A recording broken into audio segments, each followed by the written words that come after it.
Net wins versus everything else. A complete guide to NBA advanced metrics. PER, win shares, BPM, VORP, RAPM, APM, EPM, RAPTOR, RPM, every major all-in-one NBA metric explained, compared, and stress-tested against net wins. This is the definitive guide to what each formula measures, what it misses, and why the differences matter. You can subscribe to NetWins at netwins.substack.com. I hope you enjoy this. The NBA analytics landscape has produced more player evaluation metrics than any other sport, except maybe baseball.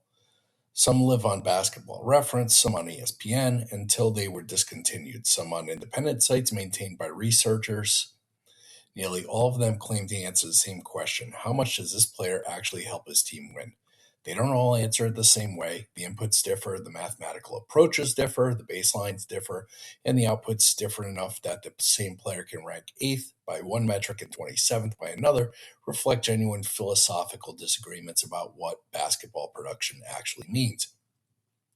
Net wins is one answer to that question. This piece maps where it sits in the landscape and why the differences between it and every competing metric are substantive rather than cosmetic.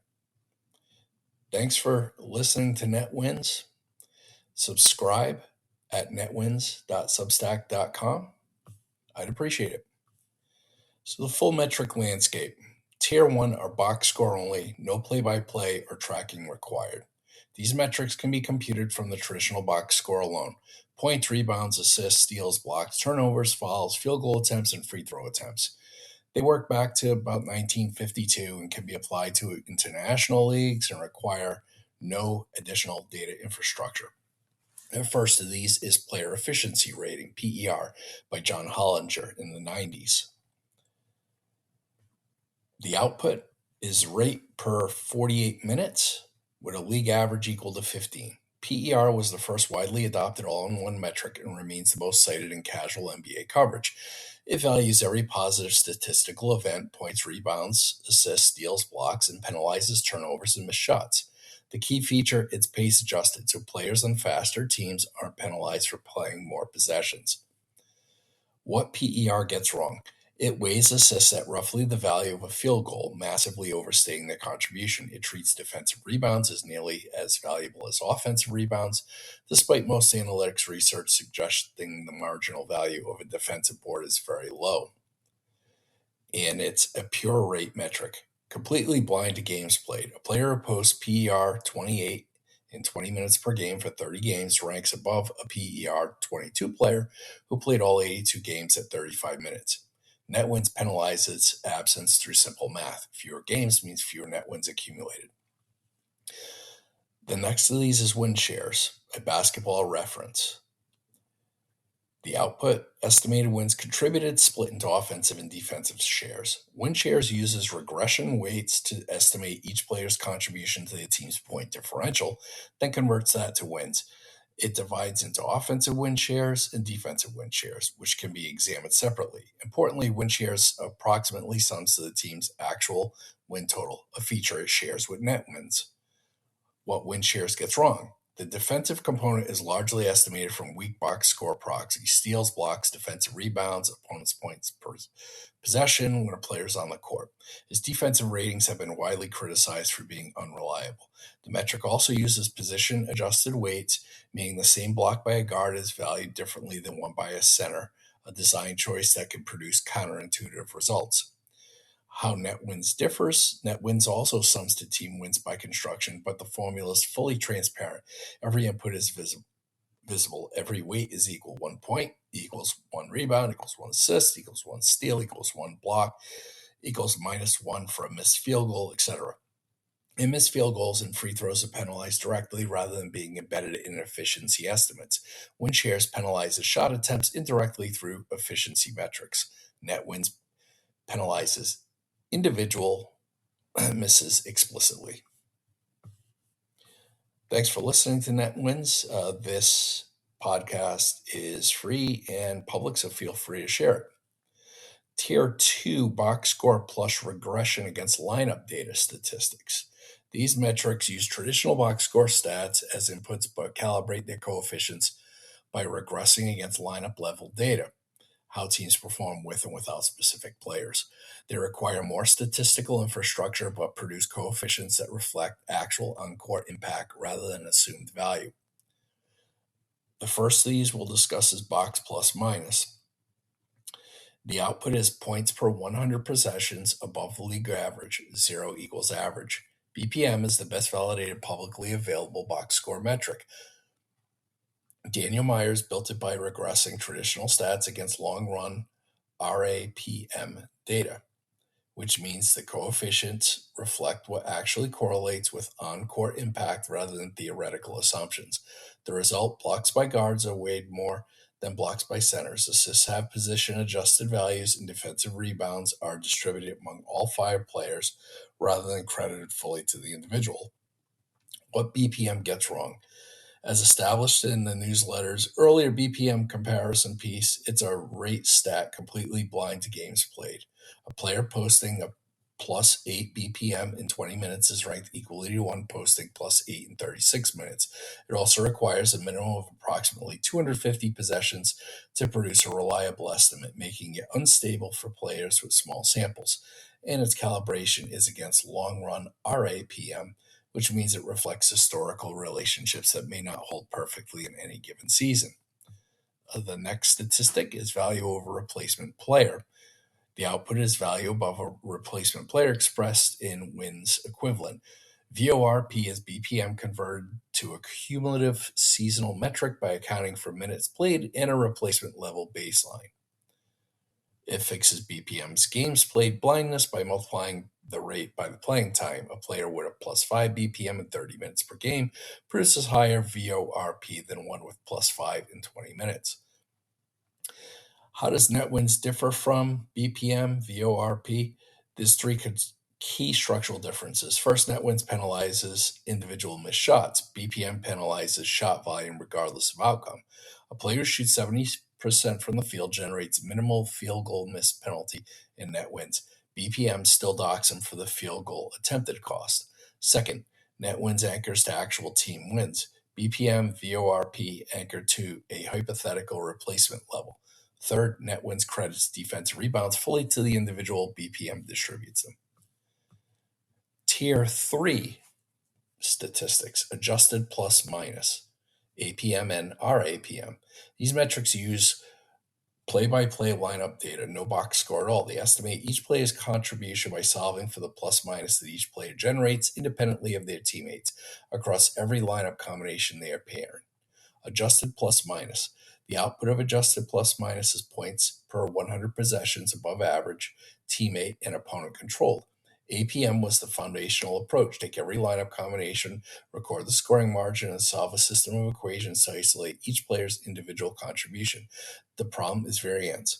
Small sample sizes produce wildly unstable estimates. A player who happened to play alongside elite teammates in a few close games can post APM numbers wildly inconsistent with their actual ability. The second is regularized adjusted plus minus, RAPM. The output is a stabilized APM via ridge regression. RAPM applies regularization, ridge regression, to pull extreme APM estimates towards 0, producing more stable estimates. 3-year rolling RAPM is the standard, weighting recent seasons more heavily. The majority of popular publicly available metrics, Darko, LeBron, EPM, BPM, rely on first calculating RAPM and then building a model that predicts it. RAPM is not a consumer-facing metric so much as the statistical backbone that everything else is built on. The fundamental advantage of RAPM over box score metrics is it captures what box scores miss: defensive positioning, screening, off-ball movement, communication. A player who makes everyone around him better without accumulating steals or blocks will show up in RAPM, but not in net wins or BPM. The fundamental disadvantage is that it requires large samples to stabilize. A player with 500 possessions has a confidence interval around his RAPM estimate that could encompass the difference between star and below average. and it's only available back to roughly the year 2000, cutting off all historical analysis. Tier 4 hybrid metrics, box score plus tracking plus RAPM. These represent the current state of the art, combining the breadth of box score stats, the granularity of tracking data, and the calibration of RAPM. The first is estimated plus minus by dunks and threes. The output is points per 100 possessions, box score plus tracking plus RAPM hybrid. EPM was created using an 18-year RAPM model. The stats used in training the model include box score, play-by-play, and tracking data. It is the most data-intensive, publicly available metric and arguably the best single number for current season player valuation, but it requires tracking data unavailable before 2017, making historical comparison impossible. The next is RAPTOR by 538, a blended box score tracking on and off data. It was discontinued when 538 shut down sports coverage in 2023. The third is RPM, real plus minus. Box score plus on off RAPM hybrid. It was discontinued when Engelman, who created it, joined the Dallas Mavericks front office, and I don't know if it's updated. There is a written master comparison table that goes along with this, and you can access that at netwins.substack.com. So where the metrics diverge, I'll use 4 illustrative cases. Case 1 is the high volume score. Jaylen Brown, 9.6 net wins in 71 games, 1626 player net. He scored 2,038 points. Brown leads his team in points and is widely regarded as an all-star caliber player. Net wins captures both his output and his cost. 807 missed field goals across 1,543 attempts generates a substantial field goal miss penalty that the formula deducts directly. PER and BPM, by contrast, penalize his shot volume rather than his individual misses. A player shooting 47% on 1,543 attempts is penalized less by net wins than by BPM, because net wins is rewarding the makes, while BPM is partially penalizing the attempts regardless. Case number 2, the dominant defensive big. An example is Rudy Gobert, 7.3 net wins, 76 games, 1,407 player net, 829 points. Gobert scores relatively little but rebounds extensively and anchors one of the better defenses in the league. Net wins gives him full credit for each of his 997 defensive rebounds. BPM distributes those rebounds among all 5 players. The result, net wins, is relatively more generous to Gobert than BPM is because the formula doesn't discount his rebounding for possession context. RAPM and EPM likely capture his defensive impact better than either through actual on-off data that shows how Minnesota's defense degrades without him. But that advantage cuts both ways when the team's defense is good enough that any center would look decent in the same system. Case number 3 is the durable role player. Derek White, 7.5 net wins, 77 games, 1,262 player net, 1,267 points. White is not a star. PER rates him somewhere in the 15 to 18 range, above average but unremarkable. BPM rates him positively but not dramatically. Net wins gives him 7.5 wins, produced solidly in the top tier because he played 77 games and contributed positively across every box score dimension. 86 steals, 70 blocks, and low foul turnover numbers. Net wins is the metric most friendly to the durable, consistent, multi-dimensional contributor because it's the only all-in-one metric that rewards presence through accounting framework rather than through a rate framework. Case number 4, the star with a small sample, Trae Young. 0.8 net wins, played 10 games, 173 player net. Young played 10 games in 25-26. His net wins reflect that absence. He simply didn't play enough to accumulate meaningful win contributions, regardless of his per-game quality. BPM would rate him positively based on per-possession performance in those 10 games. VORP would capture the playing time effect, but not as dramatically. PER would ignore the games played entirely and rate him based purely on his 10-game efficiency. The question of which metric is right is philosophical. If a player misses 72 games, Did he produce 0.8 wins in net wins view, or did he produce at an all-star rate for the games he did play, PER's view? Net wins makes a specific defensible argument. Value is what you actually contribute, not what you would have contributed if available. The honest assessment, which each metric is best for, use net wins for historical comparison. Understanding absolute wins produced, evaluating player value in contract trade context, identifying durable multi-dimensional contributors, and any analysis that needs to sum to team wins by construction.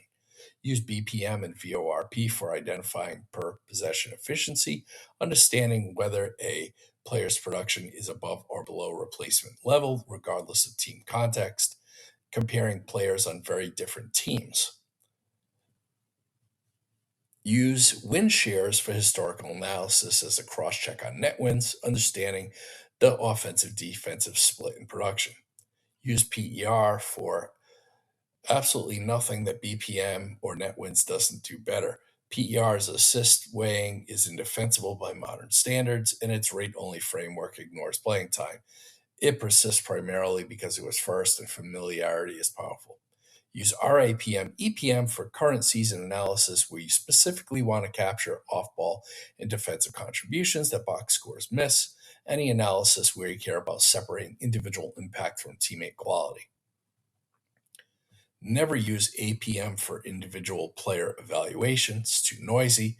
RPM or RAPTOR, discontinued. Any metric in isolation without considering sample size.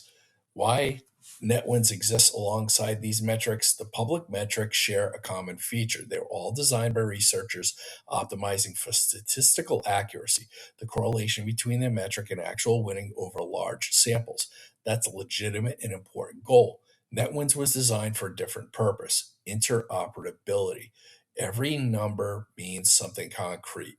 Shea Gilgeous-Alexander's 13.1 net wins means he accounted for 13.1 of OKC's wins. That's not an estimate. It's the actual mathematical share of wins he produced within the formula's framework. You can argue with the formula's assumptions, and this newsletter does so explicitly where warranted, but you can't argue what the output means. The metric that's most analytically sophisticated may not be the metric that's most useful for the specific question you're trying to answer.